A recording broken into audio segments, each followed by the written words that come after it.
Come by and make faces while we were up Good here. afternoon, Cloud. Whoa, excuse me. Good morning, CUBE community, and welcome back to fabulous Las Vegas, Nevada. We're here already off to a spicy start. So spicy, I don't even know where I am this week. My name's Savannah Peterson. We're bringing you all the laughs and all the insights with Dave Vellante. Dave, how's your extension cord collection? Oh, garlic bread for lunch, that's what I know. Inside joke. You got to watch the segment that just aired to get that one. That'll get you to tune in. Speaking of laughs and fun, very excited to bring back a CUBE alumni this time. Dallas, thank you so much for coming. Thank you. And bringing your friend Dan to join us today. This is going to be fun. Last year when you sat on this stage, we talked about tax and sustainability, which was one of the more unexpected conversations for me personally. We had Justin on with us, that was great. And so I'm very curious to hear what you would like to talk about today.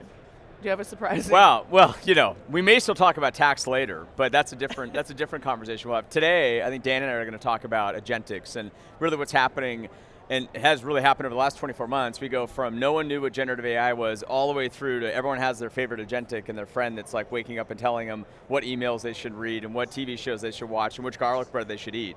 So we're moving a whole different direction here as far as tech is concerned, but Dan is our AI leader for the firm, and so brought him along to really bring some substance to the conversation around what PwC is doing with Agentics and AI generally, and how we're working with Google Cloud in developing our Agentics on agent space and some of the products that we've been coming to market on around the same. Stoked about it. You have a pretty big job right now, Dan. Yeah, it's fun. A couple people care about what you're doing right now. Yeah. And they're talking about it in this room. 2025 is better than 2024. 2024 was about proving it works. 2025 is about scaling it up. It being agents? Or it being I'd say GenAI? 2024 was very much focused on proving GenAI use cases. To Dallas's point, 2025 is very much about activating and realizing value for the enterprise through these agentic workflows, agentic organizations, these agent frameworks that we talk so much about. So how are they doing that? How are they achieving that value? Give us some examples. So agents, in short, they're basically programmable applications that you bound them, you give them a task, and within those bounds, they can work autonomously to achieve the outcome you want. And what we found was if you design these multi-agent models, so imagine any other team, you'd have a planning agent, a design agent, a do agent, a test agent, an orchestrate agent, and they're all doing different things in a workflow, and that multi-agent model creates an incredible amount of value. Like it's kind of like a human team, right? The more team members you have, the more diverse that team is, the higher performing typically that team is, and that's what agents do for us. And when you say programmable, people might think, oh, it's a static, hard-coded microservices, but that's not agents. And then, you've got co-pilots, you've got digital assistants, you've got agents, you've got multi-agents, you've got bots. We know they're not bots. Help us understand the difference between sort of hard-coded, programmed microservices and agentic software, agentic assistants, agentic digital workers. I'm actually Dan's agent, by the way, just as a separate point, so. He promotes me very well. Every day. Actually, wait, just for a second. I thought this was really cool. One of my girlfriends was shared recently with me that she turned a GPT into a hype woman for her to help her get pumped up and motivated for interviews and whatnot. So it trained it on her resume and her skill set, and then now when she goes in to interview for jobs, she has her hype person. So, I mean, Dallas could be your hype agent. I am Dan's hype guy. Yeah, that's actually what I am. Yeah, that's a great description of it. But it is funny. You're not the first person I heard that from. People are developing relationships with their agents, and they joke with them. They get coaching advice. Argue with them. One of my other girlfriends is using it as a dating coach, which is very interesting as well. I have some friends who need it. So you can do a lot with agents, but the difference is, so we have here Agent Space, Google Agent Space, right? It's a platform. You can assign agents to a human, and those agents, when I say programmable, this is like very light program. This is basically in natural language, I want you to perform these things. Here's some instructions. Here's the data you have access to. Now go, and then you can keep going back to that agent, and that agent learns and deepens its specialty. And then it starts colluding with the other agents to share information and improve the performance of whatever you've tasked them to do. So it's a little bit more dynamic than the traditional hard-coded solution. Yeah, and I'll layer onto that just yeah, please. Like as we start thinking about what happens, I mean, joking aside how individuals are using it, if you think about the enterprise application, which is the big componentry that Google's working on here today, that's a place where, as a part of Dan's team and the work that he's doing in the US, we've looked at our strategy to say, hey, what traditional services do we do from a strategy point of view, from a workforce point of view, and also from a responsibility point of view? How do we take all those different perspectives that we bring to our customers and actually layer on the use of this new technology to help people be more effective? Again, whether it's hyping themselves up, their dating life, how they interact with other humans, getting good type of advice, or it's how are they answering emails? What are they doing to get organized for a given workday? I met with the CEO of a company a couple weeks ago. He said that the agentic that he's built that operates on his email platform allows him to get up in the morning when he has 50 actionable emails. He says by the time he even thinks to open his email application, 30 of them have been responded to. The other 20 have been organized by prioritization based on what the agentic knows about him and how he deals with these people, and gives him a point of view on how to deal with them, both operationally, like what do I do first, and what he might say to the person in response to it. So you start thinking about like hyper-customization, but also making people much more effective. The workforce dynamic, I think there's a huge opportunity to make people way better at their jobs, and make them a part of what they're doing, not replacing people, which I think is an important part of this whole story too. How did that solution happen? Like, what did that individual have to do to create that outcome? Yeah, I mean, Dan, you're probably better to speak to how these things are being built, but it's zero to no code, right? We're talking point and click as far as capability. Yeah, you have to have a platform to build on. That's why agent space is so important. You have to have a basic knowledge of prompting and tasking, but it's all in natural language. Read my emails. Identify the ones that have an action for me. Identify the ones that are addressed to me and tell me where I have action. These are like you would task any team member to do something for. And to Dallas's point, it is less about the technology, and the important focus should be on creating high-performing teams. And so high-performing teams, what we know about high-performing teams is they tend to be diverse, they tend to be from different parts of the organization, they can be from outside of the organization, but a high-performing team comes together around a task, it's very cohesive, it's easy to work with, and that's what we're building with these agentic workflows. We take agents from one platform, from another. Like most clients have multiple platforms that they're trying to work within. We can pull it all together in a seamless, pretty elegant solution that all these agents are working well within. So it's I envision an outcome, and then what? Watch me, or let's try it. You go through and give me a test run. I'm going to give you some human input, thumbs up, thumbs down, whatever. Adjust it, and then over the course of, I don't know, some amount of time, doesn't sound like it's a long time, get to the point where you're comfortable saying, okay, you handle it. If it's a client or customer, I want to be able to review it before it goes out, but otherwise, if it's internal, go ahead. If it's trivial, ignore it or whatever, right? Is that the process? That's the process, and we're deploying them into some high stakes scenarios. So for instance, we've built agent solutions for health systems. And based on the ICD-10 codes, the diagnostic codes, the agent can present to the clinician, here are the natural pathways as options, right? The clinician is still treating and making the medical decisions, but they based on the diagnostic code, can give treatment options that the clinician could consider. And they've got the benefit of calling all the best treatments, the most effective treatments, bringing it to the edge, to that clinician, and making a difference to the patient. But that's a high stakes scenario. I can imagine, to build on that, I can imagine in these scenarios, It's a lot of trust that folks have to put into you as you're deploying this out. Talk to me a little bit about the trends you're seeing there and how you ensure that people have the confidence to deploy agents like that. It is 1,000% about building trust in these solutions. And the humans are the hardest part of getting the value from these. Shocking. Shocking, right? Present company excluded. Yeah. You've been very pleasant this morning.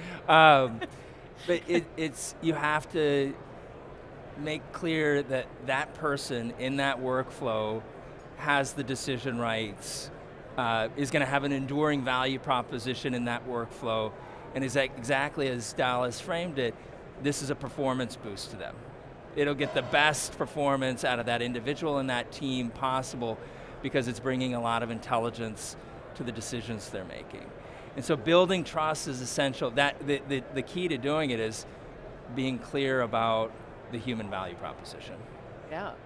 So at what point, or maybe we're at that point, will Agentic be able to be guided by a set of top-down goals, revenue, growth, maybe there's margin constraints, and then execute with agency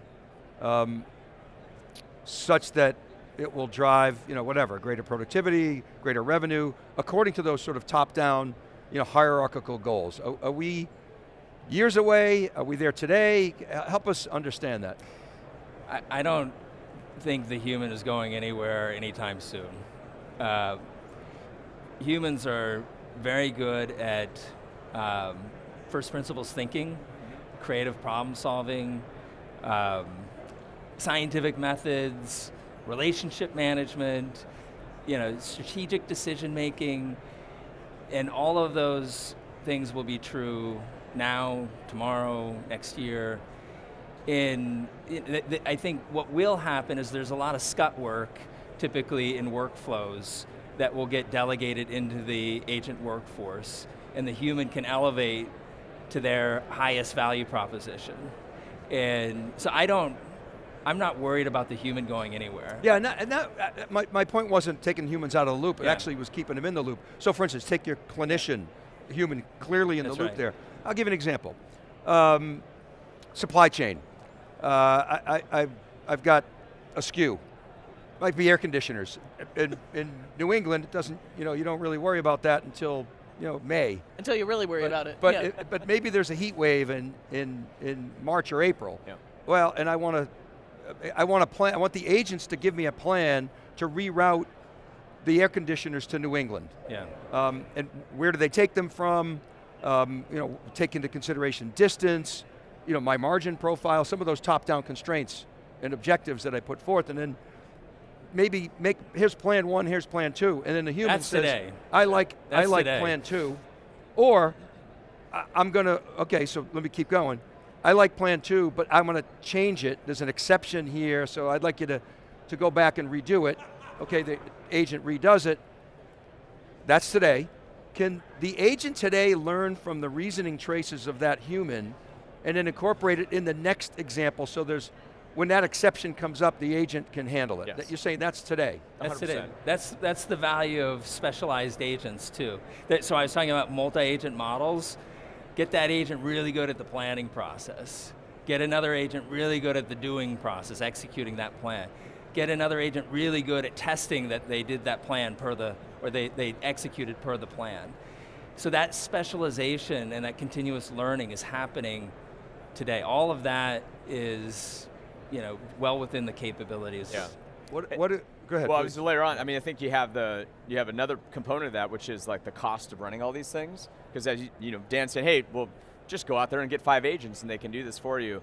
What's probably going to end up happening is you'll have the ability to get really efficient on the building and the pricing around it. So it's not like you're going to be incrementally paying significantly more to bring each one of these things in. You're effectively customizing, LLM, which by the way, you might be pulling from different models because the use cases and the reasoning and the decision making might be different, and the knowledge base from the models might be different. That's actually a place where, and it's something, a product that we've come up with called Agent OS, orchestration, but also what Agent Space does too, and all the announcement that Google has made, saying, hey, we want to make sure that you as the end user have access to just about any model you want to have access to, because some might be better at dealing with uncertainty like you're talking about, in terms of perhaps weather, or perhaps the responsiveness, and even, I mean, back to the individual interaction points. Yeah. Like, which one's friendlier? The most shocking conversations I have with people is, well, you know, I kind of like the data that's in this model, but to be honest, this one's nicer to me. And so when I interact with it, this is the one that I want to interact with more because I find it to be polite in what it's doing. If you stop and actually think about, like, if you're going to be interacting more often with these things and the prompts are happening and you're responding to them and vice versa, hey, chances are that may be your interface. But behind it may be all these other things because the models they have access to and or the data they have access to, like it's being real time from a weather point of view or otherwise, or supply chain, those are the ones you'd want to use. And I think that's where customization really comes into play. You'd pay a premium for that part of it. You wouldn't pay a premium for the nice thing, probably. Although maybe you would a little bit. I was going to say, do I have to bribe it to be nice to me? Maybe you do. Yeah. But on your first point, Yeah.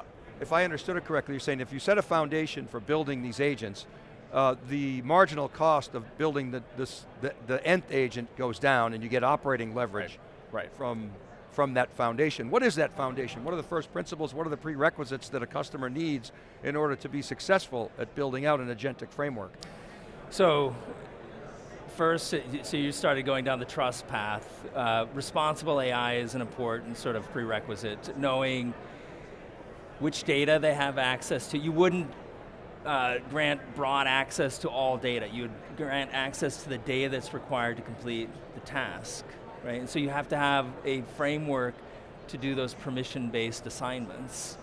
You have to have a way to register when an agent is deployed and report on the performance of that agent and turn that agent off when that task or that job is done, so you don't have a bunch of agents running around, you know, doing things endlessly, right? So there's the Hamster wheel. Agent party. yeah, exactly. And so there's some groundwork around a responsible AI framework, a security architecture that gives people trust that these things will perform the task within certain bounds, and there's a beginning and an end, and you can monitor them and report on their performance. That would be the other piece is the data.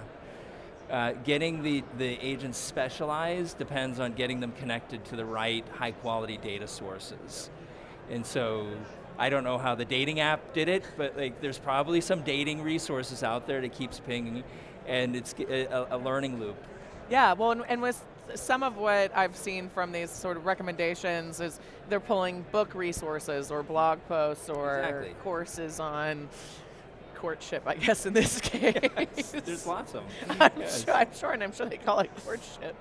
Can I follow up on that? Because the email example, you've got a confined set of data, but in order to take action, I might have to go into my Salesforce automation, I might have to go into my HR system, I might have to go into my ERP, so that's the access issue. But then the other piece is, how do you harmonize all that data? So doesn't there have to be, I mean, today humans have to do it, and oftentimes they don't do it well. That's right. So that seems to be a hard piece to automate, that data harmonization or semantic layer, some people call it. So two things. So I talked about the human value proposition and the workflow, and there's an agent value proposition too. So humans, interestingly, for better or worse, we can make decisions without data. Right? Facts. We do it all the time. Happens all the time. Yeah. Exactly. Gut feel. Story of baby. my life. Agents need data. Humans don't like complexity. That's why simple, elegant user interfaces are so important.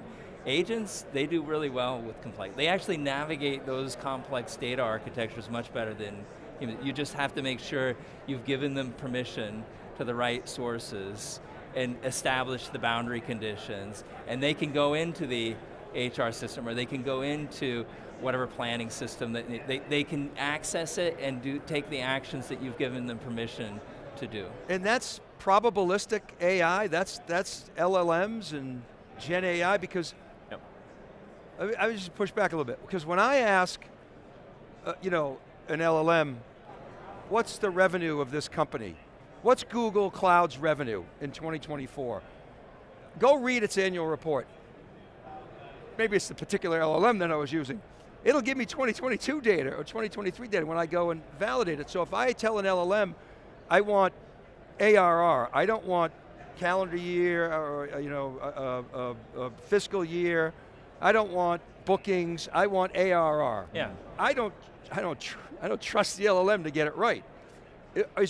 My question is there work that you have to do, maybe you guys are good at this, in making sure that the LLM gets it right? There is, but I mean, keep in mind the following, like we're talking on a weekly basis.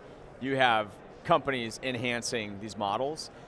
Even in the last couple of months, with Google, not only are they giving access to all the other, non-Google specific models, there was a big announcement around Anthropic earlier today, but you also have each evolution of Gemini coming. It's Gemini 2, you got 2.5, you have Gemma and the small models, now you have, to your question, deep research and the functionality there, which is actually where I think a lot of people are going to get to the crux of the, okay, no, I really want to understand this thing. Because you're right, at a superficial level, quickly prompting something and hoping to get a good answer isn't always going to work. But with these new models that have the deep research componentry where you can see everything they're doing as you go along, you actually know how they're getting to the right answer.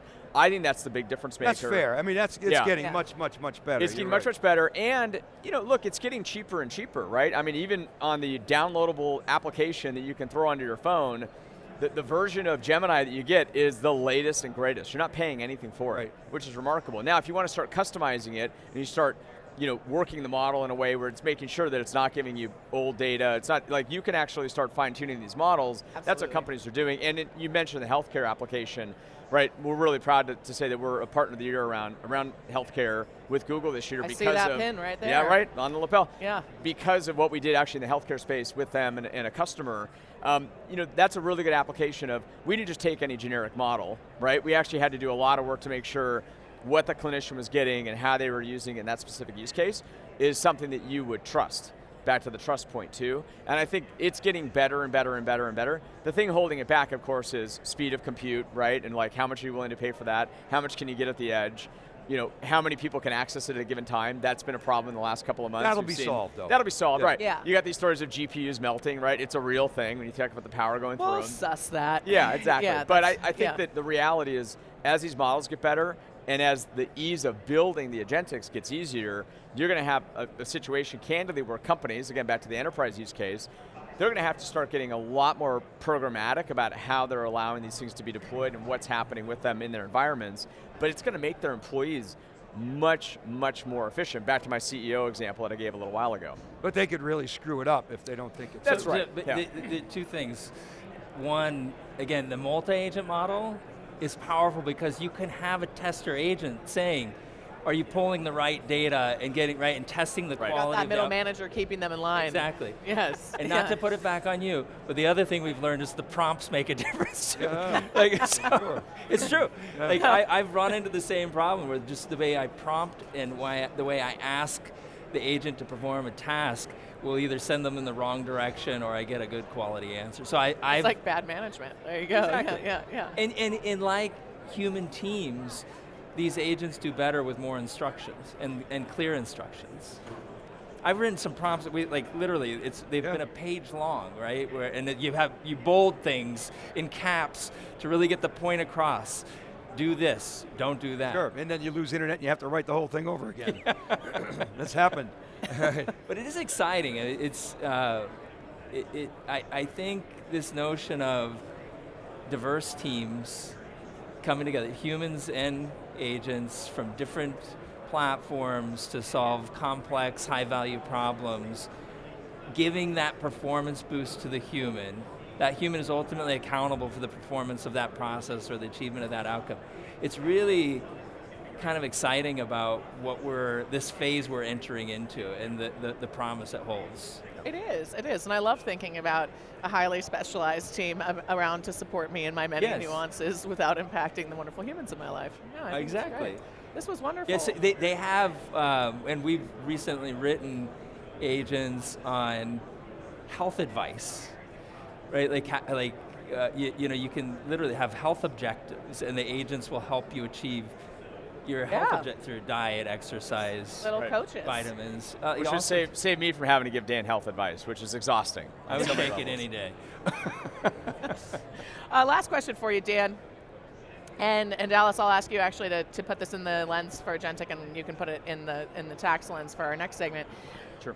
What do you hope to be able to say, since this is a consistent thing now, Dallas will tell you, I mean, here he's on twice, we met last year, it's a whole shebang. What do you hope to be able to say this time next year at Google Cloud Next 2026 that you can't say today? That we've scaled it, that we describe AI as a jagged frontier. Not all use cases are created equal.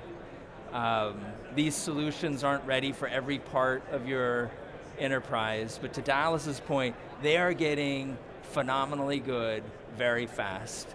And we are developing pre-configured agents for contact centers, finance teams, HR teams, and this will move into product solutions that make the customer experience better.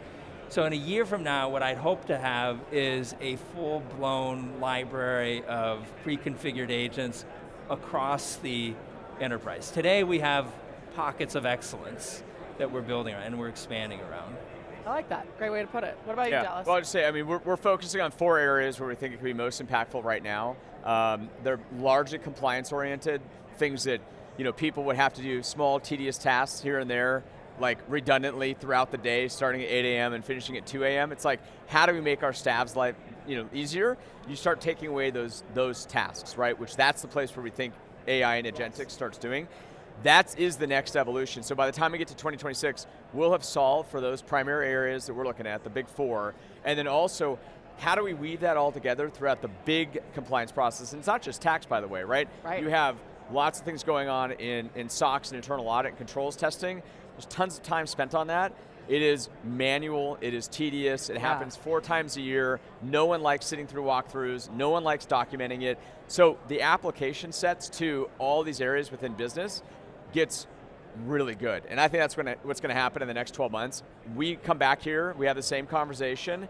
I'm sitting right next to Dan, and I'm going to say, these are the 10 problems that we've solved, and this is how many hours we take out of these compliance processes. That's the answer I promise to bring back to you next year. Nice. I look forward to it. I love the promise, value too. That was fantastic. You committed Hard to that, Dallas. here today. Yeah, I love that. Show me the money. I love it. Well, this has been an absolute thrill. Thank you both for taking the time We enjoyed today. it, guys. This was a ride, as always, and thank you, Dave. And thank all of you for tuning in to our 3 days of live coverage here at Google Cloud Next in Las Vegas, Nevada.